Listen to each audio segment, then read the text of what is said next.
Hello everyone, आप सभी का स्वागत है हमारे यूट्यूब चैनल में। हमने एक नई सीरीज़ स्टार्ट की है जिसका नाम है शिक्षा और रोज़गार, और उसी के अंतर्गत आज शिक्षा से रिलेटेड एक नोटिफिकेशन लेकर आए हुए हैं। Centre for economic and social studies Hyderabad ने अपनी पीएचडी एप्लीकेशन की नोटिफिकेशन जारी की है। आप देख सकते हैं ये वेबसाइट है, official website centre for economic and social studies की www.cess.ac.in ये वेबसाइट पर आपको जाना है। कुछ इस तरीके का पेज आपके सामने खुलेगा और यहाँ पर एक रनिंग टैब दिखेगा आपको व्हाट्स न्यू सेगमेंट में, और आप देख सकते हैं पीएचडी एप्लीकेशन नोटिफिकेशन और पीएचडी एप्लीकेशन फॉर्म लिंक, ये दो चीज़ें दिखेंगी आपको। यहाँ पर आपको मैं कुछ इम्पॉर्टेंट बैकग्राउंड दे देता हूँ centre for economic and social studies Hyderabad के बारे में। ये एक ऑटोनॉमस रिसर्च सेंटर है जो 1980 में इस्टेब्लिश हुआ है, और इसे स्टेट गवर्नमेंट ऑफ तेलंगाना और Indian council of social science research ICSSR जो ministry of human resource development के अंतर्गत आता है, इनका सपोर्ट मिला हुआ है। यहाँ पर आप देख सकते हैं ये जो रनिंग टैब है पीएचडी एप्लीकेशन नोटिफिकेशन, हम इसके ऊपर क्लिक करेंगे, कुछ इस तरीके का नोटिफिकेशन खुलेगा जो क्लियरली मेंशन करता है PhD program in development studies. हालांकि यहाँ पर डेवलपमेंट स्टडीज़ मेंशन कर रहा है ये, बट यहाँ पर आप देख सकते हैं कि आपको 3 डिसिप्लिन्स में पीएचडी करने का मौका दिया जाएगा। पहला है इकोनॉमिक्स, दूसरा है डेवलपमेंट स्टैटिस्टिक्स, और तीसरा कॉमर्स और बिजनेस मैनेजमेंट या फिर रिलेटेड रिसर्च एरिया जो भी अवेलेबल रहेगा centre for economic and social studies के जो फैकल्टी हैं उनके पास में। आप देख सकते हैं कि ये जो प्रोग्राम है ये उन्होंने क्लियरली मेंशन किया गया है यहाँ पर नोट में कि कुछ डिसिप्लिन्स है जो अलाइड सब्जेक्ट से रिलेटेड होती हैं उनके लिए भी ओपन है। अगर आप इकोनॉमिक्स के लिए देखोगे तो एग्रीकल्चरल इकोनॉमिक्स या फिर MSc एग्रीकल्चरल इकोनॉमिक्स डिग्री होगा आपके पास, तो भी आप कर सकते हैं। उसके बाद में डेवलपमेंट स्टैटिस्टिक्स के लिए आपके पास में MA स्टैटिस्टिक्स या फिर MSc स्टैटिस्टिक्स या फिर मैथमेटिक्स में MSc होगा तो भी आप अप्लाई कर सकते हैं, और कॉमर्स में मास्टर्स ऑफ बिजनेस एडमिनिस्ट्रेशन भी अप्लाई कर सकते हैं। यहाँ पर मेंशन किया है the candidates from these subjects can also apply provided that they fulfil the eligibility criteria. तो यहाँ पे आपको जो भी एलिजिबिलिटी क्राइटेरिया रहेगा वो भी फॉलो करना पड़ेगा और फुलफिल करना पड़ेगा। यहाँ पर आप देख सकते हैं एकेडमिक करिकुलम और ड्यूरेशन ऑफ द कोर्स यहाँ पर उन्होंने क्लियरली मेंशन किया है। यहाँ पर आप देख सकते हैं कि जो ड्यूरेशन रहेगा प्रोग्राम का वो 5 साल के लिए रहेगा। उसमें से 1 साल जो आपका रहेगा वो कोर्स वर्क रहेगा पीएचडी का, और 4 साल आपको रिसर्च या थीसिस कंप्लीट करने के लिए दिए जाएंगे रजिस्ट्रेशन के बाद में। उसके बाद आप देख सकते हैं यहाँ पर उन्होंने जो एडमिशन की प्रोसीजर है पॉइंट नंबर 2 में दी है।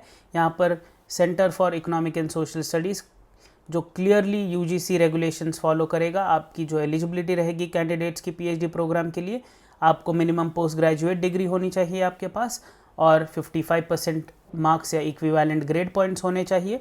कुछ रिलैक्सेशंस SC ST और डिफरेंटली एबल्ड कैटेगरी को दिया गया है, जिसमें आपके जो परसेंटेज ऑफ मार्क्स रहेंगे वो रेगुलर से 5% कम दिया गया है। या फिर अगर आपके पास पोस्ट ग्रेजुएट डिग्री है तो आपके पास में अगर MPhil भी है तो भी आप क्वालिफाई कर जाएंगे इस पोजीशन के लिए, ये पीएचडी प्रोग्राम की लिए। उसके बाद में अगर आप नेशनल लेवल टेस्ट पास कर चुके हैं या फिर स्टेट एलिजिबिलिटी टेस्ट पास कर चुके हैं तो भी आप अप्लाई कर सकते हैं। कुछ कैंडिडेट्स जो एक्सेप्शन है यहाँ पर, जो कैंडिडेट्स ने JRF UGC नेट का एग्जामिनेशन क्लियर किया है उन लोगों को एग्जामेशन मिला है, एग्ज़ाम रिटर्न एग्ज़ाम जो है उसमें से, बट आपको पर्सनल इंटरव्यू देना ही पड़ेगा, और आपका जो चयन होगा वो स्पेशली जो भी आप परफॉर्मेंस पर्सनल इंटरव्यू में करोगे उसके बेसिस पे करेंगे वो लोग। उसके बाद आप देख सकते हैं टोटल नंबर ऑफ़ वैकेंसीज़ यहाँ पर दी है सेंटर ने, 10 सीटें उन्होंने वैकेंट दिखाई हैं यहाँ पर। यहाँ पर आप देख सकते हैं कि सेंटर के पास राइट्स होती है अपनी जो सीट्स है वो फिल करने की, अगर सूटेबल कैंडिडेट नहीं आए तो वो लोग खाली रख सकते हैं। उसके बाद में आप देखोगे सिलेक्शन प्रोसेस, यहाँ पर एंट्रेंस टेस्ट रहेगा और UGC के सारे नॉर्म्स फॉलो किए जाएंगे। जो एंट्रेंस टेस्ट होगा वो ऑनलाइन या ऑफलाइन हो सकता है, गिवन द सिचुएशन पैंडमिक है तो शायद ऑनलाइन ही हो। उसके बाद में आप देखोगे कि जो एंट्रेंस टेस्ट रहेगा उसमें जो लोग क्वालिफाई कर जाएंगे उन्हीं लोगों को इंटरव्यू के लिए बुलाया जाएगा। ये पूरी जो प्रक्रिया रहेगी वो इंग्लिश में ही होगी सिर्फ, यहाँ पर कोई और लैंग्वेज की प्रावधान नहीं है आपके पास में। आप देखोगे जो आपका सिलेक्शन होगा यहाँ पर कैंडिडेट्स का पीएचडी प्रोग्राम के लिए, उसमें जो 70% जो वेटेज है वो आपके एंट्रेंस टेस्ट के मार्क्स को दिया जाएगा, और 30% वेटेज आपके जो इंटरव्यू का जो होगा मार्किंग उसे दिया जाएगा। इस तरीके से आपको फाइनल शॉर्ट लिस्टिंग की जाएगी आपकी। उसके बाद में आप देख सकते हैं कुछ इंपॉर्टेंट डेट्स यहाँ पर उन्होंने दी है। एप्लीकेशन की सबमिशन की डेडलाइन 20 जुलाई 2021 है। टेंटेटिवली यहाँ पर उन्होंने ऑनलाइन ऑफलाइन दिया हुआ है टेस्ट का जो फॉर्मेट रहेगा वो, बट वो होगा 7 अगस्त 2021 को ही। उसके बाद में आप देख सकते हैं 2 वीक्स बाद उन्होंने 21 अगस्त 2021 को इंटरव्यूज़ रखे हुए हैं शॉर्ट लिस्टेड कैंडिडेट्स के, जो क्वालिफाइंग एग्ज़ाम या एंट्रेंस टेस्ट में क्लियर कर जाएंगे। उसके बाद में जो भी इंटरव्यू में सिलेक्ट होगा उसकी अनाउंसमेंट होगी 27 अगस्त 2021 को। और आपको जो फ़ीस पे करनी पड़ेगी आपके पीएचडी प्रोग्राम की या रजिस्ट्रेशन की, वो 6 सितंबर 2021 को तक पे कर सकते हो आप। और उसके बाद आपका प्रोग्राम 20 सितंबर 2021 से स्टार्ट हो जाएगा। यहाँ पर उन्होंने ये भी मेंशन किया हुआ है कि जो भी to and fro sleeper class AC fare रहेगा, अगर आपका जो टेस्ट है वो ऑफलाइन होता है, तो जो भी आउटस्टेशन कैंडिडेट्स रहेंगे उनके जो शॉर्टेस्ट रूट रहेगा, उन्होंने अपने जो भी एड्रेस कम्युनिकेशन एड्रेस में मेंशन किया है वहाँ से हैदराबाद तक, उसके लिए उन लोगों को अपना एविडेंस दिखाना पड़ेगा ट्रैवल का, उसको रिएम्बर्स कर देगा centre for economic and social studies Hyderabad.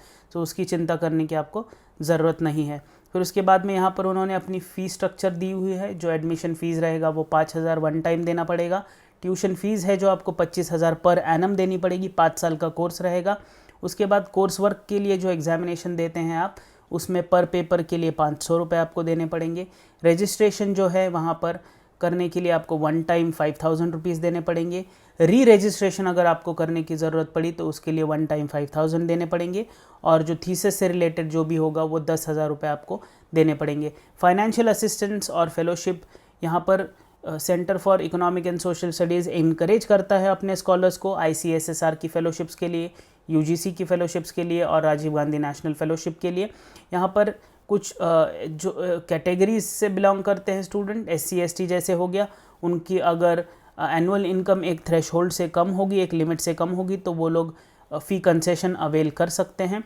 Accommodation limited है कैंपस में, तो आप देख सकते हैं यहाँ पर उन्होंने clearly first come first serve basis पे अकोमोडेशन दिया जाएगा, ऐसा क्लियरली मेंशन किया हुआ है।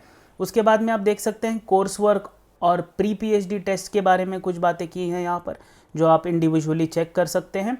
उसके बाद में हमारे लिए जो इम्पॉर्टेंट रहेगा, यहाँ पर कोर्स वर्क और एग्जामिनेशन का फॉर्मेट भी उन्होंने दिया हुआ है किस प्रकार से होगा। हमारे लिए जो इम्पॉर्टेंट पॉइंट है वो पॉइंट नंबर 9 है, हाउ टू अप्लाई। तो आपके पास में सारी आपकी जो मार्कशीट्स है और सर्टिफिकेट्स है डिग्रीज़ के वो होने चाहिए। जो भी अगर आप क्लेम करते हैं कोई रिलैक्सेशन, जैसे SC ST कैंडिडेट्स हो गया, जो बैकवर्ड क्लास कैंडिडेट्स हो गए, या पर्सन विद बेंचमार्क डिसेबिलिटी हो गया, उन लोगों को अपने सर्टिफिकेट्स देने पड़ेंगे। अगर आप गवर्नमेंट डिपार्टमेंट्स में या पब्लिक सेक्टर अंडरटेकिंग्स में काम करते हैं तो आपको अपने ऑफिस से नो ऑब्जेक्शन सर्टिफिकेट लेना पड़ेगा। आप देख सकते हैं यहाँ पर उन्होंने एप्लीकेशन फ़ीस कैसे पे कर सकते हैं उसके लिए डायरेक्टली वेबसाइट दिया हुआ है, उनका ऑफिशियल वेबसाइट। यहाँ पर आपको 1,000 rupees non refundable application fees देना पड़ेगा PhD प्रोग्राम के लिए।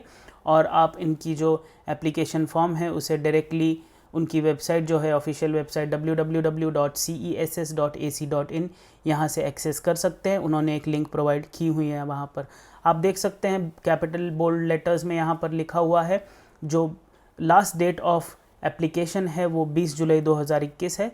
तो जल्द से जल्द आप अपना PhD application centre for economic and social studies के लिए दे दीजिए। हमारी शुभकामनाएं हैं आपके लिए। धन्यवाद।